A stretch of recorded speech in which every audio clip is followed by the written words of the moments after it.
বাংলাদেশের সর্বত্র এখন ফুটবল নিয়ে আলোচনায় মুখর।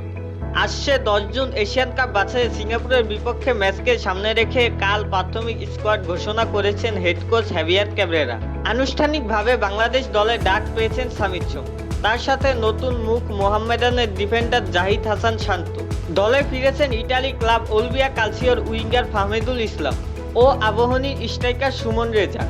সর্বশেষ ভারত ম্যাচে চূড়ান্ত দল থেকে বাদ পড়েছেন বসুন্ধরা কিংসের মিডফিল্ডার চন্দন রায় ও জুনিয়র সোহেল রানা এবং আবাহনীর শাকিল হোসেন।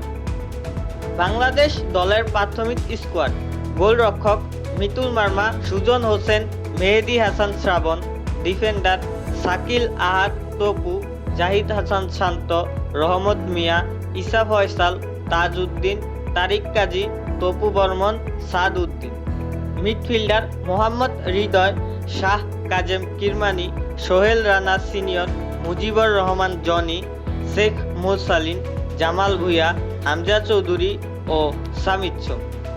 ফরওয়ার্ড: ফাহমিদুল ইসলাম, ফয়সাল আহমেদ ফাহিম, রাকিব হোসেন, শাহরিয়ার ইমন, মোহাম্মদ ইব্রাহিম, মোহাম্মদ আলামিন, সুমন রেজা।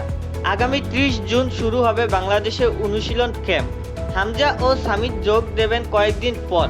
এই দল নিয়েই আগামী 4 জুন ভুটানের সঙ্গে প্রীতি ম্যাচ খেলবে বাংলাদেশ।